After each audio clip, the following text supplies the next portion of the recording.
Dans cette édition, nous parlerons bien-être au travail. Grâce à la méditation, il est possible d'être zen et heureux dans son milieu professionnel. La preuve dans quelques minutes. Avis aux accros au basket, ne les jetez plus lorsqu'elles sont usagées, car dans le Gard, une clinique sauve et relook vos chaussures fétiches. Pour commencer, parlons d'un produit 100% français qui fait rêver les étrangers, la baguette de pain.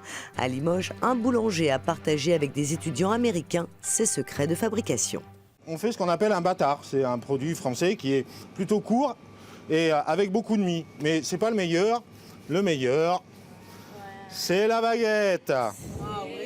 Pour beaucoup, c'est leur tout premier contact avec ce qui est pour nous une institution, la baguette traditionnelle. Ces adolescents venus de Charlotte aux États-Unis découvrent l'art de la boulangerie. La baguette, ce produit si cher aux Français qui est aussi un emblème de notre culture. Non, on n'a pas de baguettes en Amérique. On a des autres types de pain, mais on n'a pas de baguettes. Je pense que c'est parce qu'ils n'aiment plus la production en quantité qu'en qualité. Alors la quantité est plus importante que la qualité. Je pense que c'est très intéressant de voir qu'il y a des personnes sur cette terre qui aiment faire ça chaque jour, se lever à 4 heures de la matin et de faire ça.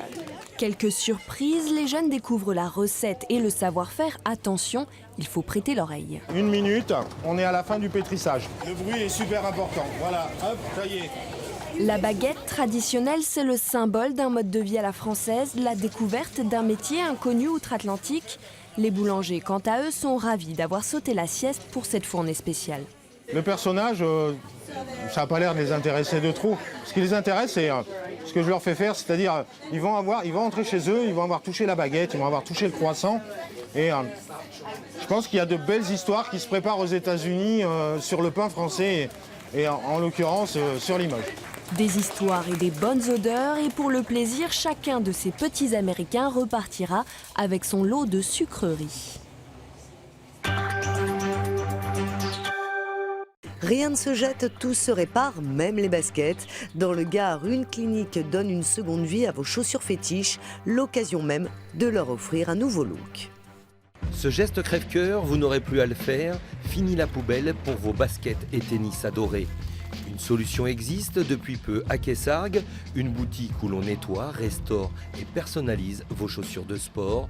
Pour les aficionados des tennis, un petit coin de paradis, une clinique où l'on prend soin de leurs chaussures fétiches. Yo, ça va bien? Ça va. C'est pas souvent un nettoyage ou ouais, la carte à nettoyer. À nettoyer? Ouais. Là, tu pars sur quoi? Tu veux quoi, un entretien? Pour moi, la basket, c'est... Je sais pas pourquoi d'ailleurs, mais c'est vraiment genre un élément... C'est une œuvre d'art pour moi presque, la basket. C'est ma paire de baskets qui a été refaite par clinique. Donc à la base, elles étaient noires et tout le monde les a en noir, donc je voulais me différencier. Et puis je trouvais pas de paire qui m'allait avec du rouge. Donc il m'a carrément créé ma paire comme j'avais envie, quoi. Le docteur c'est François, passionné de basket et tennis depuis son adolescence. Il redonne vie aux tissus, cuir et plastique qui ont perdu leur éclat. On part sur 4 procédés.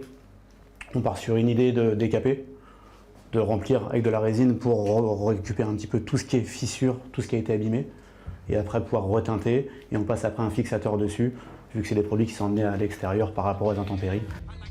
La clinique lance une opération caritative de récupération de baskets pour les offrir à des personnes en difficulté.